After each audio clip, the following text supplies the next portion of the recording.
beki ndakadzibata muri yeZimbabwe zvandakakubatsirai zvandiri kufamba nazvo zvandiri kuenda nazvo mukoma KB nhasi imwe yedzimwe nyaya dzadzinadzo pazuva ranhasi inyaya yembwa vanhu vari kune dzimwe dzenguva tokunonge tisingazivi chikonzero tiri vanhu asi zvavari kutaura nezvazvo kana kukombolera kana kuti vari kugunun'una nezvazvo imbwa kana uchigara nembwa ndedzako pamba pako yes dzine kodzero kusvika pa next door dzine kodzero kuti munhu ari kudarika kuroad dzine kumhanyisa dzine kodzero kugara muyadhi remako dzisingabude kuenda kunze dzine kodzero yekubuda muyadhi madzo dzichipinda muyadhi mevanhu dzine kodzero yekuti kana dzichifamba kuroad dzine kuruma munhu ari kuroad kuti iyo ndiye kwabhosho pamba pairi kugara pane gate hapana waya hapana fence hapana juraho dzikasangana nemunhu kuroad ikoko dzide kuruma vanhu vari kuti izvo nenyaya yembwa munhu anofanira kugara nembwa munhu akaita sei nokuti mumwe matiri kufamba 10 kilometers kubva kugedhi remunhu unosangana nembwa chida kukuruma ikoko kokana munhu ainembwa inofanira kubva kufamba mufambo wakaita sei kubva kumba kwayo ichingofamba kuenda kusiri kumba kwayo right kukara tichifamba tikasangana nembwa muroad tofanira kungosvika here but muroad hamuna muridzi ndime munhu wese hey so vanhu vari kuti tizivisewo nekuti matiri kugara munembwa asi hatisi kuziva panotengera mitemo nepaunoperera nokuti tashungurudza nembwa kana taziva chokwadi toenda kunoudza vanoona nezvembwa kuti kwatiri kugara takasungukana nenyaya yembwa nyaya iyi yabva kupi chitungwiza chii chaitika kuchitungwiza vari kuchitungwiza vari kuti dzimwe nzvimbo dzatinogara tinogona kumukira kubasa na 4-5-6 kuseni asi pane mumwe misha musingadarikiki padhuze nemagedhi nekuda kwembwa right vamwe havana majurawo kwozoita dzimwe dzokuti inotenge itori 10 meters kubva kumba kwayo inenge ida kukumhanyisa uri murodhi saka so hatichazivi kuti kana vanhu vane mbwa dzavo ivo vanenge vakarara dzofanira kugara dzakasungirirwa here dzofanira kugara dziri mujurawo here kugara dzisima mujurawo tichida kudarikawo isusu murodhi nekuti murodhi hamuna dzimbwa right toita sei dzimbwa idzi vanoziva here padzinogara muridzi wadzo varidzi vacho vanoziva dzakawanda sei ikozinokuita kuti pane mbwa dzinogara 6 dzokuti udarike murodhi wega unotanga kufunga kuti kana hwani ikatanga kuti dzikatanga dzese obviously ikatanga kukuruma kutopera saka vamwe vachakwanisi kuenda kumabasa nenguva vachishaya imbwa idzi kuti varidzi vacho ndakawamuka votanga vaudza varidzi votanga tora imbwa dzavo dziva padhuze vozodarika kukari chichida kudarika usiku toita sei asi shoko ravo nderekuti imbwa chaichai inofanira kugara pakaita sei inofanira kuchengeterwa machengeterwo api kuti isadhisturba vamwe vanhu nekuti ndeyako wega ko vamwe vasinei nembwa iyoyo vanofanira kurarama sei nembwa dzako para muntu wati wambambadzuliwa pane munhu ati arumwa here nembwa ichokwadi ari pakatomborumwa nembwa hei rega tinzwe kubva kuvateereri manyama muri yeZimbabwe muri kunzwa dambudziko riri kubva pachitungwiza musha mukuru pane pamba pane imbwa dzinosvika 6 imbwa idzi zviri kunzi dzashungurudza vanhu vari kunonoka kuenda kumabasa dzimwe nguva dzinongoonekwa kadziri murodhi dzinenge dzichiti voita sei unozviziva kuti ikangodaro apa chisina ukama ndo matauriro ayo pachisina kumira aiwa ini ndatsawa right chasara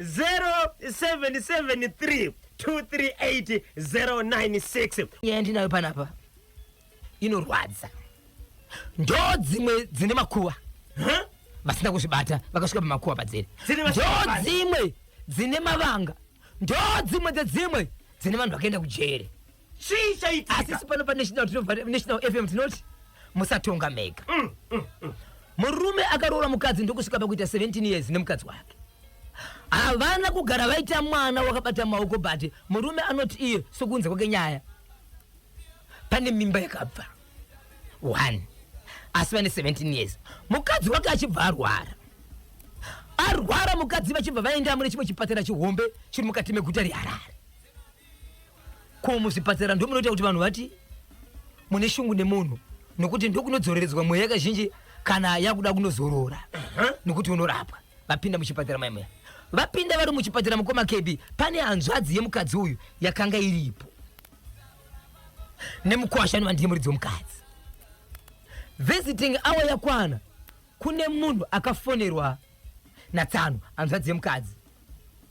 Zvikanzi munozviziva here kuti vari kurwara ari muhospital.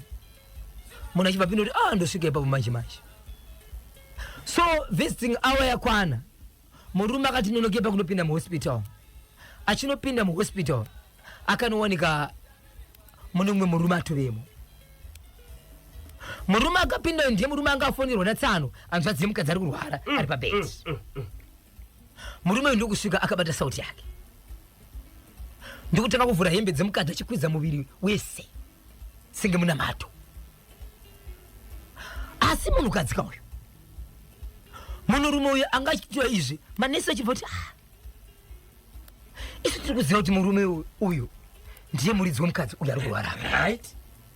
Ko uyu kana kuri kuti kunamatira kana kuti pane zvaari kuita nenzvimbo dzaari kuvhura nokuisa maoko ake. Asi vachibva kusvika zikanzi nai baba ko muri kuitei? Amusi kuona here kuti murume uyu muridzi womukadzi ari apo uyu muno muchipatara kamuno muri kuita sei? So mukadzi airwara haasi kutaura. Zvikanzi nemurume uya ava vanonzi mai kana kuti ava vanonzi mai C murwere. Inini ndini baba C vacho. Ava vanonzi baba C. Inini ndiyo baba C vachona. Ndiyo shoko rakatorwa nani? Nemurume uya haana kuramba kerioni. Arikutaura murume achibva asvika muridzi womukadzi ndopangomira neso ari kuona zviri kuitika. Tsano vachibva vati mukwasha musatye zvenyu ndimhofu. Okay, regani vakubatai muromo. Musatye zvenyu ndimhofu. Vari kuudzwa naTsano pamukadzi wavo. Ndimhofu saka vari kutsvage pamudzimai wangu. Ivo Tsano ava vanatezvarava vanoerawo mhofu. Asi zvanzi musatye zvenyu zvirikuitwa nemunhu uyu ndimhofu. Pfungwa dzake dzinodzoka zvakare kuti ihama yavo. Kukana iri hama yavo hanzvadzi yavo kana baba vavo vanokwanisa here kupinza maoko muhembe dzemukadzi wangu pese pese vachiita sei? Ende vasina kutaura neni ende nini handimuzivi munhu uyu. Simboniwai mvura muri yeZimbabwe. Mukwasha ari kudzwa kuti musavhunduke ndimhofu ava. Mukwasha akaita sei? Mukwasha akangoti zvezvo kana nevanhu vari muchipatara vakungomira zvichutu vakatereswa kuti zviri kuita sei, akapera simba. Apo mukadzi marwarira ari kuita mhuri yeZimbabwe haasi kumuka. Mudzimai ari kusimbirwa nei? Anotaura kuti ane zvirwere zvitatu zvandikaona zvanga zviri pakadhi rake. Asina kutaura nemazita kuti ane zvirwere zvitatu zvanga zviri pamakadhi ake kuti ndo zviri kusimbisa pachi mukadzi wangu. Apa pari kuitika zvinhu zvese izvi vanhu vanouya kuzoona munhu vari kuita zvinhu izvi, asi iye mukadzi pachake akarara haasi kugona kana kumuka kana kusanduka, akatoiswa mweya wekuwedzera ari paoxygen. Zvakadaro mukwasha akazorisiva futi foni iri kubva futi kune vamwe tezvara inovanzvadzi yemukadzi uyu asipo apa. Ari kushevedzera zvakare kuti mukwasha avo ndimhofu avo. Tezvara vaya vanga vaziziva sei? Amen. Kuti vari kutaura nevamwe tezvara vari kupi? Vari kuchipatara. Zvadaro mukoma KB mukadzi uyu akaenderera kumberi nokurwara ndobva afa nematambudziko. Afa kudaro mukoma KB kurufu kuya murume ainzi ndimhofu. Panorungwa matare obviously mukwasha ndaidzonzerwa padhuze toita sei toda kuviga munhu. Murume uyu mhofu vaya vanga vasingaendi pakaungana vamwe vaimira varwani, but vanatezvara vanaTsano ma11 vaiti pane zvavanengaita vanobuda ari ma11 vachinomira namhofu vaya vachitaura navo, asi mhofu pakaungana vamwe vanga vasingasviki. Maprograms ese akabvaiswa kumurume uyu kusvika mukadzi uyu avigwa kudaro pose panopanana maintroduction kuti uyu ndinenge uyu ndinenge zvakamira kudai so. Mhofu ava hapana pavakasumuka kutaura kana kuudzawo vanhu vachinzi ava ndiani. Ende mukwasha akatozoonawo zvakare paine vamwe vanhu verudzi ava vachitokwasana namhofu ava zvekusatoratidza kuti wari mhorisana naye ndiani, ingori nyaya kuti vanasangana pai parufu. So mukwasha ari kuti mukadzi wangu akafa handisina mukadzi, asi mabatirwo nezvakaitika zvandakaona kurufe mukadzi wangu ini handisi kunzwisisa. Ndibvunze here kunyange mukadzi wangu akafa kuti munhu wandakaona kuchipatara achizora sauti mukadzi wangu muviri wese nikwakavanzika achiti muna mato ndiani? Ende shoko rakasvitswa nemunhu uyu kumanesi vachimubvunza vachiti zvawakuita zvisirizo nekuti muridzi wemukadzi uyu tinomuziva. Kunyange dai ngori munamato tabvumira kuti muprofita kana angabatsira munhu uyu, asi pamwe pamakusvika panosvika nemuridzi wemukadzi. Imimi ndime ani? Shoko rakadayirwa nemurume uyu ndeyekuti ava ndimai bhosho, inini ndine bhosho wacho. Shoko rinoreva kuti akazvitaura pachena kuti iye ndiye murume wemukadzi wangu, asi murume wacho ndiripo. Vana tezvara vana kutenderera vakabva kuti usarwadziwe kana kudya iwewe, ava ndimhofu ava zvakamba kunyaradza ndobva ndanyarara. Asi mukadzi akafa ende kurufu anga ari mutorwa angasika pasvika vanhu padhuze. Ndoita sei mhuri yangu, mhuri yeZimbabwe? Muri kuti murume uyu agara nemudzimai wake kwe17 years. 17 years havana kuita kana mwana wani. Pane pamwiri pakamboitwa asi pakabva. Endi mukugara kwaita nemudzimai wake murume uyu mhofu uyu vakambomuona here? Havamuzivi. Vakazotanga kuonana kuchipatara ende vachizozadzisiwa natezvare kunzi musatya mukuwasha ndimhofu ava. Endi mhofu wakabudisa shoko kumanesi ekuti ndimai nenga nenge wacho ndini. Apa murume aripo. Hey! So pakutanga murume anoti iye kuti ndipesana nemashoko nevanhu umwe wangu akararapa azviite. Zvichazotoita sei? Tapedza umwe wangu abuda muchipatara taakutaura tese. Yati kozvinozvi mukadzi uyu arabuda muchipatara akatosvika pakufa. But ari kutizwa nyangwe mukadzi wangu akafa mani. Muri yeZimbabwe handifanire kuziva here chokwadi kuti munhu aimbori ndiani aimboita nezvei kusanganisira nemaitiro aita kumukadzi wangu muchipatara. Ndisi muHarare. Harare. Right, pane mubvunzo uri kuuya kuburikidza nenyaya yamatsudzura yekuchitungwiza yembwa. Vanhu vanogara munharaunda vakaendere kumapurisa kunoripota kuti pane imbwa dzatishaisa mufaro. Havasati vada kutsvaga chokwadi, vati vasati vakanganisa vada kunzwa chokwadi. So kutotaura kwamuri kuita ikoko kana nemwe muchinofanira kuchitungwiza ndedzimwe nyaya dzavari kubata kuti saka tikaenda kumapurisa tinokwenda kubatsirwa. Asi vada kuziva kuti mutemo kunyange asati akanganisa nekuti nyaya idzi dzinouya nemunhu wani, asi dzinogona kubatsira nyika yese. Mutemo unoti kudipa munhu anembwa achigara mune vamwe vanhu. Apa panenge pachidaka kuzobatwa vaya vanoona nezvezvipfuwo zvinochengetwa pamba. SPCA. Right. Vanoda kuzobatwa tinzwe kuti ndiani mutauriri weko, tinzwe kuti imbwa dzinofanira kuchengetwa sei pamba. Handiti kana wakoya pachirongwa chinochi vakazotibatsira zvakanaka baba isa. Chokwadi icho ngoma kebi. Zviri kunzi Kanyemba vanhu ngavafambe nemarekeni muhomwe kuitira imbwa idzo. Ndinonzi Bernard Manyawa mwana wepadande #Manchester City Bora. Hai. Mofu. Makanyanyimi huyai kuno mutore sando dzenyu. Muri Chikomba Manyama. Tingati mofu Chikomba Manyama here. Mofu asi Chikomba Manyama. Even kana chikava Chikomba ndo paanoita magatsi ekupinda muhospital. Muridzi wemudzimai arimo kuenda kunozora munyu. Baba Isabel. Baba pati mukadzi wemunhu kumubata ruoko rwake kunosvika panapa pajoina apa chaipo. Kana kuti uchikwasana naye kuwedzera kuisa ruoko rwechi2 kumubata kudai. Asi uyu aizora kusanganisira kumusana. Mukadzi wemunhu. Chikomba Manyama here chakadai izvozvi. Hakuna chikomba chakadaro ichi. Chikomba chinonhuwa demo. Nokuti variko vasingagoni kutonga vega. Okay, rega tinzwe. Hanzi kudiniko? Ndinonzi aito musafone panhamba dzandakupai.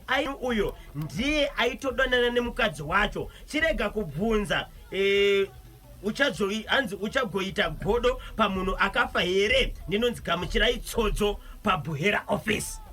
Baba Isabel aizora munyu pamudzimai airwara ari muchipatara. Ndicho Chikomba hanzi ndiyeka aitodana nemukadzi wako. Chirega kubvunza uchagoita godo sei pamunhu akafa. Ndinonzi gamuchirai tsodzo paBuhera office. Pane zvimwe zvinhu zvisingaperiso. Pane zvimwe zvinhu zvisingabve mumwoyo kana usina kuwana ansa yazvo. Ende kana one afaka hazvirevi kuti nevasara muchisina ukama. But kana mune nyaya dzoda ngopedzwa. Zoda kupedzwa mukoma kebi. Bozi hey. Unatezvara ava handizivi. Ya. Hanzi kudiko. Vana mhofu vana mhofu muriko here uko? Muriko kana muriko simudzai maoko pasi nekukwizira kasauti pavakadzi vevamwe. Icho changa chiri chikomba chemukadzi akafa uyo. Inga akataura chokwadi wani kuti ndini baba. Vana Tezvara vaitoziva dhiri rese. Uyo murume hapana zvachaita. Mukadzi atofa akaenda hanzi akaenda kuna mhofu ega. Hanzi anogona kuzopara mhosva. Akaenda kuna mhofu ega anogona kuzopara mhosva. Musamafanzi echimuti ese kumusha ikoko. Ndinonzi Peter Zulu representing Domboshava but live in Cote d'Ivoire. Hai ndiri kuna baba Isabel kuti kana changa chiri chikomba ndopa chingasvika here muchipatara muridzi wemudzimai aripo chichizora munyu. Pati pakaoma. But kukama wonka wamhofu aya nana Tezvara ava wanga uri papi kurufu hapana maintroduction anga singagarise panogara vamwe. Ivava mhofu wekumbofona uyu namhofu akanga arimo muningi muhospital aine mukwasha ndivo vanhu vaviri vaizama kutaura nemurume uyu. Kukana chiri chikomba vaichiregera sei chichinozora sauti muridzi womukadzi aripo? Izvokwadi asi hachina kuvanzazve. Chakati ndini baba Magi ava ndimai Magi wacho baba Magi wacho ndini. Saka ndine mvumo kana munhu ari muchipatara handiti munhu anenge ari mumaoko ana chiremba kana mafunga kuitawo zvechivanhu procedure yacho inoti kudini? Unofanira kutenderwa nana mukoti. Baba ava pavakapinda nesauti namunhu vakapiwa here mvumo nana mukoti, right? Ndokusaka vakatosvika vachinzi zvamuri kuita izvi muri kuzviita sei, nokuti anofanira kuita zvinhu izvi anongafanira atokumbira kwatiri muridzi muri mumukadzi. Imimi ndimani? Ndipo akamira uya atotaura kuti izvo ndine mukadzi nenzira. Haana kuti ndine mukadzi asi nzira yakataura nayo inoratidza kuti ari kuzviti ndechi ndiye mukadzi. Apo murume wacho aripo, apo murume mukadzi asi kuenda kana kumukaira sei. Apo manesi anenge achitoti dzimwe dzenguva kana kuri kuti vane zvavarada kuita tirigona kungoona munhu akuita sei akuratidza upenyu hwakanaka, but vakatomirawo kuti zviri kuitwa zvazviitwa izvi. Kanyemba naBhozho icho chekuchitungwiza icho chinoda polisi icho. Vagari venzvimbo ngavaende kunoripota kumapurisa kuti tashayiwa zano, tashayiwa rugare nembwa dzepamba pakanyemba kana paBhozho dziri kubuda gedhi dzichihonga dzichimhanyisa vanhu dzichiruma vanhu. Tatadza kakuenda kumabasa nenguva yatinofanira kakuenda tichitya. Last year takanga tinadzo zvakare. Kana isiri Hopley ushe wekunze ariko munhu anga ndimbwa idzo zvakare. Ko imbwa dzinoda kuti dzichengetwe nemunhu asina chinhu chakafanana newaya kana kuti jurawo. Ko idzo imbwa kana dziri pamba zvimwe zvatinoziva basa rembwa kuvhima musango.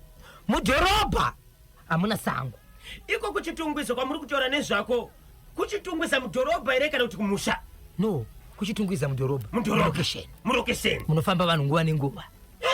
Nditatenda timba kwamutare hanzi ndimutsoka vatendi vose veEdgewell Jekenisheni chechi right vagari vekuchitungwiza ngavaende kunoripota kumapurisa kuitira kuti mapurisa vazive nyaya iyi vachaudzwa kuti voita sei. Alright, uyo wokuzora sauti ndiye akatouraya mukadzi zvinenge zviri zvemushonga. Vari kutozivana nevabereki vemukadzi. Mukwasha uyo ngaasiyane nazvo. Ihuku yakazvidyira mazai ayo. Ndinonzi Melissa Betera ndiri paBorodale. Papa Isabel, it's not easy. 17 good years uchigarisana nemunhu, right?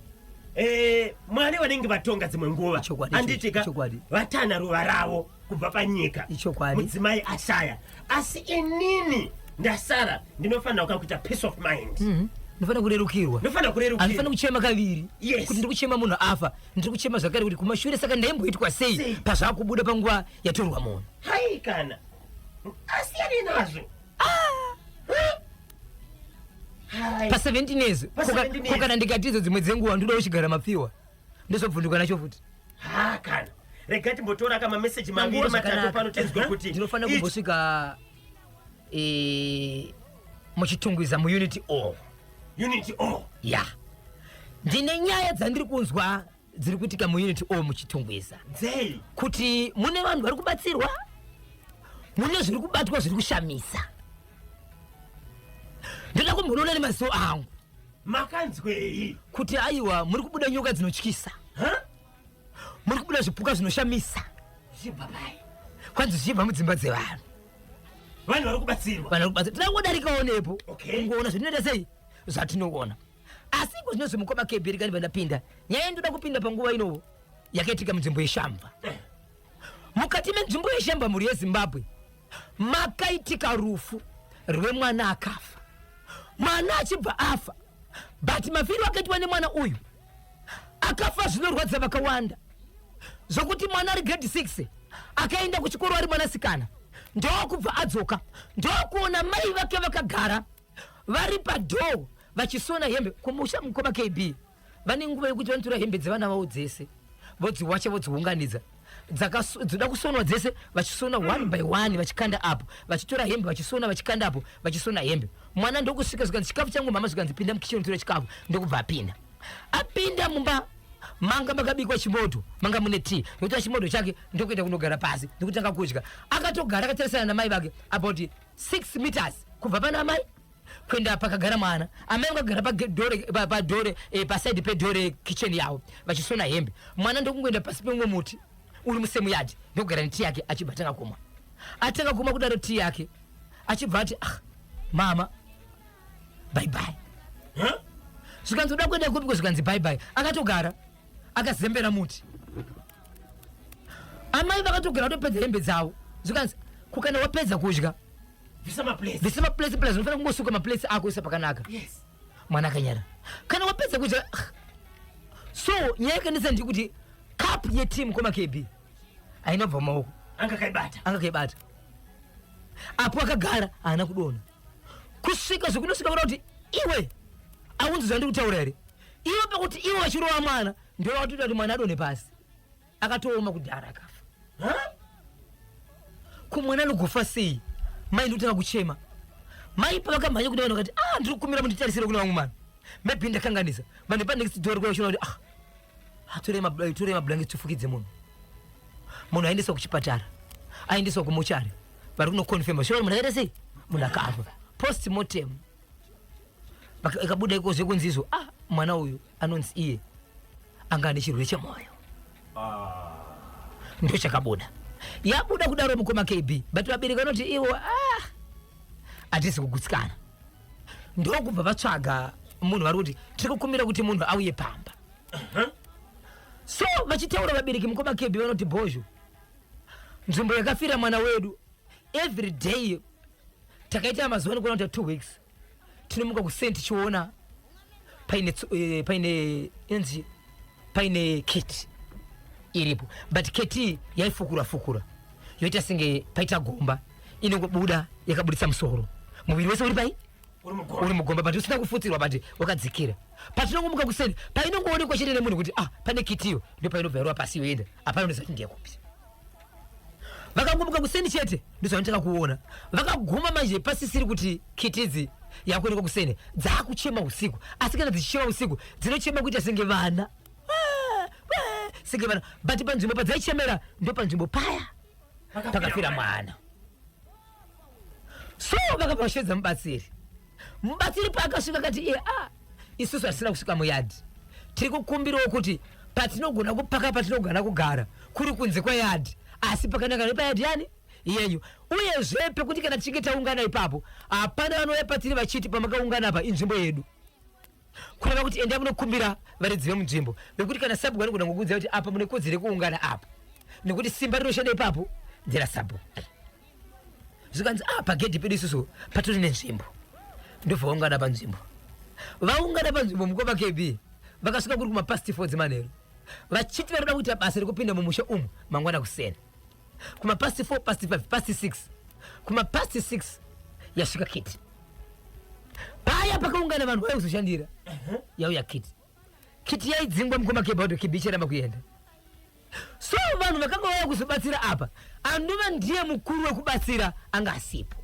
iyi munhu vanhu vanofamba nawo vamwana ndana makumbire vanhu voperera nekuita sei nevamwe vanoridza nokuti kana vachienda kunopinda mumamisha vanoenda kunoridza kusimbisa zvinobuda pavari kusvika vati isu hatichagona kugara kunoku kwaita kitiri kunetsa anova ndiye mubatsiri mukuru achibva auya paakasvika mukoma KB kuburukwa mota kuti afambe aende kunosvika pakaungana vanhu vake kichiza kilo samiri kwake kuita sekunozi imbo kuti imbo sina kuruma munhu ndo zvaitwa nekiti dzanga dzakawanda sei uchiskiridza wanda kuti kiti kana sikakanganisa iya atinozokwatisa kuverenga kiti dzakawanda mukoma kiti kuwanda kuti asenge huku dziri kiti so zvavakaita varipo ipapo uyo akabva aburuka atadza kufamba kuenda ndobva aburuka achibva aenda mumota make ndobva agara mumota agara mumota ndokuzoburuka akuti akuchifamba handisi zvaangaita so hapana kuziva dziri kiti dzakawanda kwakauya kiti imwe chete ndobva ibata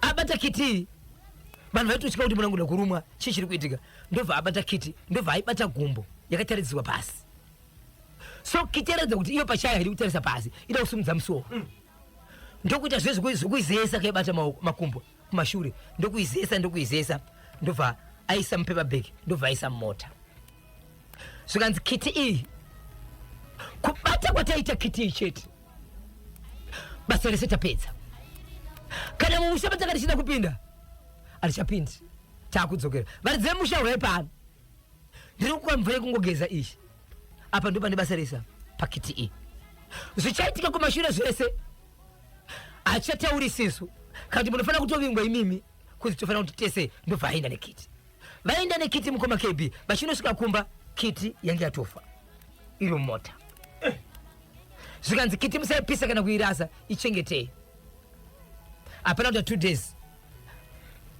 pane baba mukuru wemufemili yemunzvimbo iyi yaabereki iyo achibva aenda kune vanhu vakafirwa nemwana zvikanzi izvo ndiri kukumbirai kuti mundiudze zvaitika nenyaya dzekiti dzainzi dzainetsa pano ebamukuru ndimi mune vanhu vari kunzi vakaenda vakasvika panoenda kubatsira but vakaenda nekiti ndiri kukumbira kuti mundisvitsire ushoko kuti ndine mombe dzinokona kuita 7 dzandinoda kuvapa kuti vandipe kiti yangu vadzose kiti chandiri kuda kiti ndeyangu zvikanzi kiti ndeyenyu makambopfuwa kiti ene muzvikanzi aiwa handira kupfuwa kiti but kiti yakabatwa panapa ndiani ndeyangu ava kuti vachienda nenyaya uku vachibva ati nyaya dziri kutaurwa dzakafanana nenyaya dzeuroyi mangwana unogona kumuka uchidzi wakaudza munhu ane kiti vakati imi madii maenda kwasabhuku kana maenda kwasabhuku mochidana inini kuti pamba pangu ndo pari kunzi pakabatsirwa kiti yani yenyu ndobvaenda kwasabhuku sabhuku achibva avadana zvikanzi pane vanhu vari kutaura panapa kuti iwo pane kiti yakabatsirwa mungave nemaziro nematauriro amakaita nezvekiti zvikanzi ichokwadi ini ndakafirwa nemwana ndafirwa nemwana sabhuku munozviziva kana parufuro mwana wangu munoziva nyaya yachakati kusiririsai asi pamba pangu ini panga pakapunga pachiita muyedzo ndinoona pakarara kiti yakazvifutsira pasi kwasara musoro uyezve kiti dzakazouya dzakawanda dzichida kuruma vanhu vachieda kubatsira asi 1 ndo kiti yakazobatwa but akabata kiti handisirine munhu akaenda kubatsira right akaenda nayo zvikanzi imimi kana muchiziva sezvo munogona here kufonera munhu wenyu mubatsiri ndobva afonirwa zvikanzi mubatsiri ndiri kuseka inini kuseka kwandiri kuita inini ndikokuti akapupura here zvakakwana kumunhu wakanditanga kunoaprocha kuti waari kuziva kuti ndiyakonzesa kiti ibatwe zvikanzi inini handirambi nekiti yake asi kiti yake yakafa iye akati kunyange yakafa ndihandoda ndichiti ndakaibata ndini here inofanira kuvigwa neini zvikanzi ngaatanga apupura nokuti nenokuti ndiwe ikoko munhu wandaivinga kuzobatsira pamba pake ngaapupure pamunhu iyeye pamba ipapo kana nemisabhuku muchizvinzwa zvikanzi kuda kupupura ndakuda kupupura but handikwanisi kupupura imi musipo uyai padhosi ndobva dhiraivha vachibva vagara pamba zvikanzi ngatiende kwasabhuku zvikanzi hatiende kwasabhuku isiso toda pamba patira kubatsira baba pati kwakaitika chishamiso baba vanhu vakaungana zvikanzi hatisi kuitira pamba pasabhuku toda kuitira pamba paida kubatsirwa vanhu baba vakanga vatogara vari kwasabhuku vachiti kwasabhuku ndikwazvichaitira zvinhu nguva yakanzi handei kumba kwemunhu aida kubatsirwa kunova ndikwakakonzeresa kuti tisvikewo nene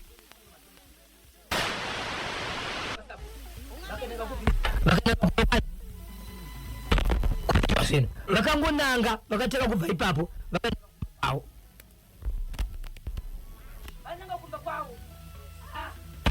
ndobva vanotumirwa munhu zvikanzizvo ko muri kudirwazve handi ndimaunganidza dare ko zvamaunganidza dare manzi handeikumba kuri kuti kwa zvinhu izvi mabva maenda sezvikanzi pane zvanoenda kunotora ndobva enda kumba vanhu vachibvamira darika papera 1 hour zvikatumirwa munhu zvikanzizwa vanhu vakaungana zvavada kuenda baba vachibva vanouya vakunouya mukoma kebhard vakauya nekiti dzinodarika 6 dzichivatera kumashure kwavo dzichitofamba zvikana sabu kunononono handitongi izvozvene handina kiti dzinopinda muno zvikanzi aiwa handina kuramba darika kuunganidzai panapa ndiri kuti ndikuda chii ndikuda kiti idzi ndo dzimwe dzachona idzi zvandanga ndichidzishandisa hazvishandi kana kitiyo isipo nekuti kiti isipo panapa ndiyo inotungamirira kiti dzese idzi pasina kuvanza mukoma KB ndiyo head of delegation ndiko kwavo dzinotanga dzaripota kuti kubasa kwatakuenda isusu kunodiwa uku saka kiti iyi ndiyo yandiri kuda kunyange yakafa ndiri kuida sabhuku achivaramba aramba sabhuku zvika nevanhu vaiva isusu kana sabhuku maramba atiite chinhu vachibva tobuda vakaruwa pasi murume achibva adzokera murume wekutaura kune kwatiri izvozvo anotozikana pamba pake panechi pane kid but nezuro ndio pasonetsa manje kunzi pambapa hapana kurarika kusanganisira nevana vemujara uyu nemukadzi wake vakatobuda vakaenda kwasabhuku vakati mapeda pasi kurarika asi pari kuchema kid baba vaya manje mukoma KB kubva nozviri kusvika nhasi vari kunzi havasi kubuda panze vari mumba vari kutotuma vanhu kuti anenge aida kunovaona ndiri kukumbirwa kuti nditaurirei nemunhu akatora kiti vandidzorere kiti asi ndine mombe 6 ndo dzandiri kuda dzokumupa asi uyo ari kuramba achiti kunyange pasina mombe 6 hatirege kupa kiti yako kunyange yakafa tinokupa kiti yako but tirida kuti pane zvatinoda kuti mupupure kune vanhu vepamba patida kugadzira pane zvamuda kupupura hatiti makaura hatiri mune zvavakaita asi pupura muchipedza kupupura kunyange kiti yenyu yaura tinobva tauya nayo so murume asati apupura kiti yake asati adzorerwa satangomira kuti nzozvichafambika sei baba Isabel ende murume pakadzokera kumba kiti pasikapinda mumba hapana akadzodzona panze futi ende ndichitaura nemukadzi wemurume uyu mwana akaramba kutaura mukadzi anoti iye kiti idzi kubva ndagara panapa handina kiti panapa isiso atirere kiti ende inini even chero madzura kudai so hapana pandodzipa chikafu kana dzipa chino handizipa dzinogara mwana akashaya angari mwana angakura sei mwana sikana mukoma kebari grade 7 14 years akangotaura shoko rokuti babai kuna mai achibva tooma akagara panzvimbo saka mubatsiri ari kuti ava ndibamukuru zviya ndibaba mukuru baba mukuru vane chekuita nechaunofanira kupupura nekufa kwemwana anambotaura kuti pakufa pemwana pane chii chokuita vari kuti takauya kuzoshanda pamba pakafa mwana ndo zvakazoita kuti tizigosangana nekiti idzi kana iri kiti yenyu saka imimi kamana kuti tidzore kiti dzeine zvatinoda kutaura pamusoro pekiti iyi taurai nevanhu vane pamba vatakazoshanda asi toda kuti mugopupura kwavari zvamunoziva bamukuru asida kupupura saka bamukuru vari kuti kiti yakafa ine value yemombe 6 havana kuchachwaka ndivo vega rutaura ishambai izvozvi kutaura kune ukunyore unoshamba vari kuchiziva ende kushamba kwachona baba ava vari kugara pamba ende vasati vana unokumbira ruregero nekiti yavo haisati yadzorwa shamba kana muchitinzwa kana muchitibata muchiziva nyaya yekiti please tibatei kani 0773238096 namba idzi tiri kudzishandisa chete muchirongwa chino WhatsApp platform yedu iri down pari zvino ingotumirai text message kana WhatsApp message panhamba idzodzo musafone hapana anogona kukudairai tinotenda muri yeZimbabwe maita basa regai kandimboshedza K-Chaps mudariro zvikanzi madiro regai tinzwe kuti vari kuti kudiwa vatereri KB naBoss Chikomba chete hakuna zvakadaro ndinonzi Marshall ku Falling Waters Concession Moresa Yolanda Chireka kuwenzi pamwe na Praise kana chiri chikomba ka muri yeZimbabwe chikomba icho ameno changa chine magatsi anotyisa kuenda muchipatara chokwadi ameno regai tinzwe kuti vamwe vanoti kudini 077 neami yekiti dzavo sando kumubatsiri uyu kuti pwa rikiti bvu. Ndinonzi Jeremiah Kuvarayirwa, ndiri paGlenora. Pariseko paGlenora nhasi imbwa right dzinogara mugedhi, ende gedhi racho rinofanirwa kugara rakavharwa. Kana pasina gedhi, imbwa dzinogara ka mukennel kana kutosungirirwa kuti dzisaite free range. Iyi hainetsi, iyi ngavangobata SPCA inoita action pakadai imbwa pese pese mombe isina mfudzi right angodira chete kungoda izo 5 minutes to 12 nthawe zadiyana chipinga chodhadhama. Baba Isabel ndoziva kuti mangwana muchakurumbidza kakuya muri yeZimbabwe yanga yakakumirirai nhasi munenge makagukuchira, asi nekuda kwenguva dzedu munokwanisa here kuzobatika. Ndiri kuona pane vakawanda vari kutsvaga ka nhamba dzevabatsiri, kunyanya wegoridhe uya wekugwanda pamwe cheteka nemubatsiri iya wekushamba. Munobatika sei, vanobatika sei kuitira kuti vanhu vasvike kwavari. ichokwadi muri yeZimbabwe kari kuti wamukaseko tirasiva mberi Baker Foster Bositeri pabudiriro 5 ava uchimutoka bata wamukaseko mukoma kebaudo uyu dabuko mukwasi akataira kwanzi ndakanga ndiri muchipatara. Ndiri muchipatara first day yangu yekusvika kumba ndakabva ndakusanganidzana neNational FM. Ndakabva ndakucheza hai wamukoma kebaudo ndikukumbira kungokwasisa munhu ikatatuka kasimba anonzi iye Margaret Zindove. Rega ndingoti Margaret Zindove, Margaret Zindove, Margaret Zindove. Rikiti vo mudhara wekiti dzake uyo iyi muhombe.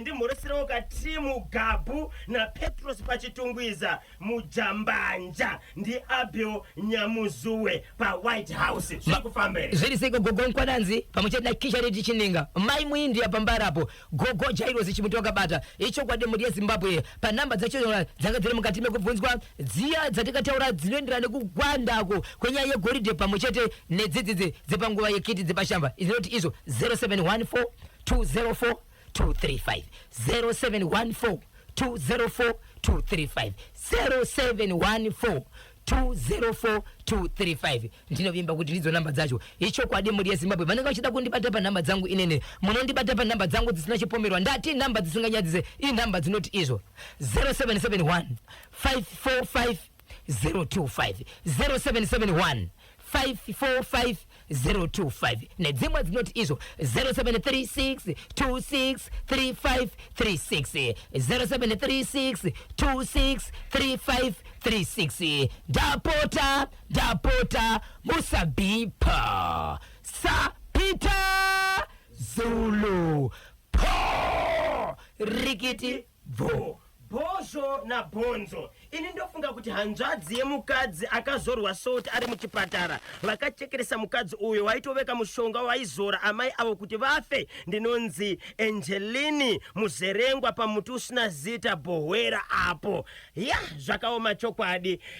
Iye murume womudzimai uyu wekufa zvisina tsarukano zvasiri kugutsikana nazvo ari kuti kudini afunga zvokuti atsvage kuti anzwe kuti chii here chakaitika kana kuti ari kungoda kungonzwa kubva kuvatere. ari kuda kungonzwa kuti ndingabatsirika sei zvakaitika handizvinzwisisi because akafirwa ndini ndine muri dzomukadzi dzimwe dzenguva pamwe ndonzirekaura mukadzi wangu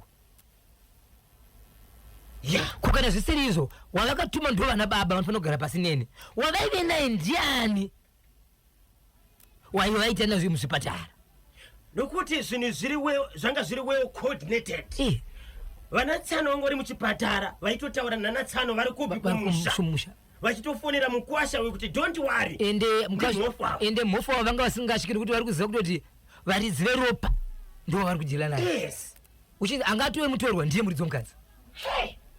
Zvakaoma zvakawanda. Ngatibataneka mangwana muri yeZimbabwe. Ichokwadi rekera kuti manyepo kuti mbizi zebra inorara yakamira yesi zviri kunzi zebra inorara yakamira ichokwadi, kuitira kuti ikwanise kuzvidzivirira kubva kudhenja inogona kubata chisikwa ichi. Ndiwo kamashoko atiri kuwana panapa. Haisi yega mhuka inorara yakamira, even the giraffe, the twiza inorara yakamira, asi ndaibvunza kuti zebra kana kuti mbizi inorara yakamira here. Ichokwadi kuti zebra inorara yakamira. Maita basa muri yeZimbabwe, nhumba yemuonekedzano, momento ya brillianto, zvikanzi